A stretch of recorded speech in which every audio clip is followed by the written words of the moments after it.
अस्सलाम वालेकुम, कैसे हैं आप लोग। तो आज मैं आपके लिए लेकर आई हूँ बहुत ही ज़बरदस्त मुहर्रम स्पेशल चना पुलाव की रेसिपी, जो बहुत ही मज़ेदार बनता है। बहुत ही जूसी और ज़बरदस्त सा चना पुलाव बना के तैयार करेंगे। 1-1 इंच के चावलों का खिला खिला पुलाव, जो खाने में बहुत ही टेस्टी लगता है। तो चलिए चलते हैं मज़ेदार चना पुलाव की रेसिपी की तरफ। मज़ेदार चना पुलाव बनाने के लिए एक पतीली के अंदर हाफ कप ऑयल डालकर गर्म कर लेते हैं और ऑयल के अंदर हम ऐड कर देते हैं 2 बड़े साइज़ की प्याज, जो हमने बारीक कट कर ली है। तो प्याज को बिल्कुल बारीक स्लाइस में कट कर लिया है। प्याज को हम फ्राई कर लेते हैं। प्याज को हमने इतना फ्राई कर लेना है कि प्याज का कलर गोल्डन ब्राउन सा हो जाए। तो प्याज को हमने गोल्डन ब्राउन होने तक फ्राई कर लिया है। तो ये प्याज हमारे असम्बलिंग के काम आएगी। इसके ऑयल को झाड़ कर, इसके ऑयल को रिलीज़ करके हम इस प्याज को एक प्लेट के अंदर निकाल लेंगे। प्याज को पतीली के अंदर इस तरह साइड पर कर देते हैं ताकि इसका अच्छी तरह से ऑयल रिलीज़ हो जाए। तो इस प्याज को एक प्लेट में निकाल कर थोड़ा सा फैला लेते हैं ताकि ये हल्की सी क्रिस्पी हो जाए। ये प्याज आखिर में हमारे असम्बलिंग के काम आएगी, तो हम इसको साइड पर रख देते हैं। अब इसी पतीली के अंदर और इसी ऑयल के अंदर हम ऐड कर देंगे 1 टेबल स्पून साबित धनिया, 1 टीस्पून साबित काली मिर्च, 3 हमने यहाँ पर हरी इलायची ले ली हैं, 3 हमने यहाँ पर दालचीनी के टुकड़े ले लिए हैं और 1 टीस्पून हमने यहाँ पर ज़ीरा ले लिया है, 2 हमने बड़ी काली इलायची ले ली हैं, 2 तेज़ पत्ते ले लिए हैं, 10 से 12 हम इसमें ऐड करेंगे लौंग और 1 अदद हमने यहाँ पर ले लिया है बादियान का फूल और 1 टेबल स्पून सौंफ ले ली है। तो ये सारी चीज़ें एक साथ ही हम इस ऑयल में ऐड कर देते हैं और इन सारी चीज़ों को हम हल्का सा फ्राई कर लेते हैं। बस 1 मिनट तक हम इन सारी चीज़ों को हल्का सा फ्राई कर लेते हैं। इन सारी चीज़ों को फ्राई करने के बाद अब हम इसमें ऐड कर देते हैं 3 दरमियाने साइज़ के टमाटर। तो आप देख सकते हैं 3 दरमियाने साइज़ के टमाटरों को हमने इस तरह गोलाई में कट कर लिया है। तो टमाटर हमने इसमें ऐड कर दिए हैं और टमाटरों को भी 2 से 3 मिनट हम इसमें फ्राई कर लेते हैं। अब हम इसमें कुछ मसाले ऐड कर लेते हैं। तो 1 टीस्पून हम इसमें ऐड कर देंगे लाल कुटी हुई मिर्च, हाफ़ टीस्पून लाल पिसी हुई मिर्च और 1 टीस्पून हम नमक ऐड कर देते हैं। बाद में भी हम नमक चेक करके इसमें ऐड कर लेंगे। तो इन सारी चीज़ों को हम अच्छी तरह से मिक्स कर लेते हैं।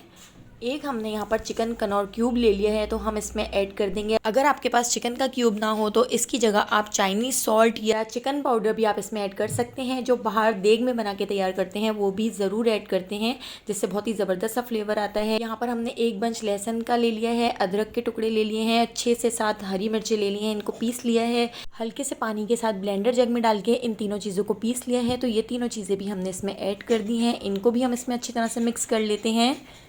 बहुत ही जल्दी और झटपट ये पुलाव बनकर तैयार हो जाता है, जो खाने में बहुत ही ज़बरदस्त लगता है। तो अब हमने इसको हल्का सा भूनने के बाद इसके अंदर हम ऐड कर देते हैं चने। सफ़ेद चनों को 1/4 टीस्पून मीठा सोडा डाल के भिगो दिया था। तो 8 घंटे के लिए हमने इसको सोक कर लिया था और फिर उसके बाद हमने इसको बॉयल कर लिया है। तो देखिए कितनी अच्छी तरह से हमने इनको बॉयल किया है। तो वाइट चनों को भी हम इस मसाले के अंदर ऐड कर देते हैं और इसको भी अच्छी तरह से मिक्स कर लेते हैं। तो 2 से 3 मिनट हम इसको भी इस तरह से पका लेंगे। और जिस ब्लेंडर जग में हमने हरी मिर्चें, अदरक, लहसुन पीसा था, तो उसका पानी हमने डालकर इसमें ऐड कर दिया है और इसको भी मिक्स कर लेते हैं। अब हम इसमें ऐड कर देते हैं 4 गिलास पानी। अगर आपके चावल 2 कप हैं तो उसके हिसाब से 4 गिलास आप पानी ऐड करें, और अगर आपके चावल 3 कप हैं तो 6 गिलास पानी ऐड करके आप इसको बॉयल आने तक पका लें। तो यहाँ पर देखिए बॉयल आ चुका है।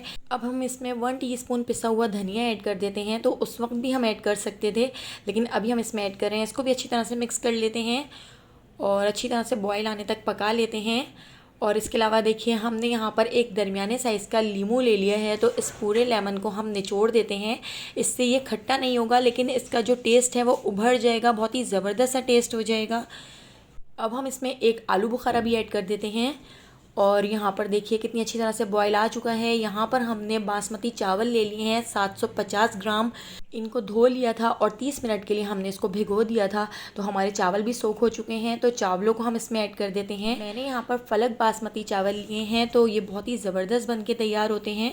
तो इसको भी हम अच्छी तरह से मिक्स कर लेते हैं। तो अभी आप देख सकते हैं मुझे पानी थोड़ा सा कम लग रहा है, क्योंकि इसका जो पानी है वो 1 इंच चावलों से ऊँचा होना चाहिए।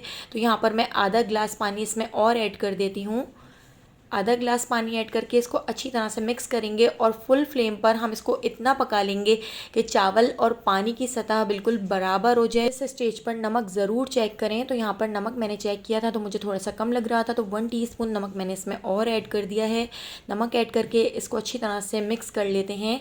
तो आप देख सकते हैं चावल और पानी बिल्कुल बराबर लेवल के हो चुके हैं और पानी इसमें से खुश्क हो चुका है और चावल कितने लंबे 1-1 इंच के हो चुके हैं।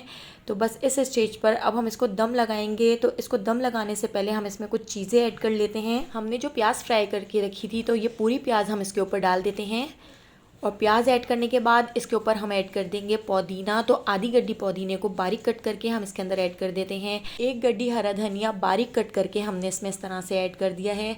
तो हरे धनिए को भी हम इसमें ऐड कर देते हैं। यहाँ पर हमने लाल हरी मिर्चें और इस तरह से हरी मिर्चें ले ली हैं, तो ये ढेर सारी हरी मिर्चें भी हम इसमें ऐड कर देते हैं। बहुत ही ज़बरदस्त सा फ्लेवर आता है, बहुत ही ज़बरदस्त सा कलर आता है। तो इसके ऊपर एक कपड़ा ढक देते हैं और इसको कवर करके लो फ्लेम पर 15 से 20 मिनट तक छोड़ देते हैं ताकि इसको अच्छी तरह से दम आ जाए। कपड़ा डालने से इसके ऊपर बहुत ही अच्छा सा दम आता है। तो आप यहाँ पर देख सकते हैं हमारा ज़बरदस्त सा पुलाव बनकर तैयार हो गया है और कितना शानदार और ज़बरदस्त सा पुलाव बना है। एक बार आपने मेरी इस रेसिपी को ज़रूर ट्राई करना है, खाने में बहुत ही टेस्टी लगता है और बहुत ही जूसी पुलाव बनकर तैयार होता है। बिल्कुल देगी स्टाइल पुलाव है, तो आप इसको एक बार ज़रूर ट्राई कीजिएगा। और अब हम इसको डिश आउट कर लेते हैं। अगर आपको मेरी ये रेसिपी पसंद आई हो तो मुझे कमेंट करके ज़रूर बताइएगा और लाइक कर दीजिएगा।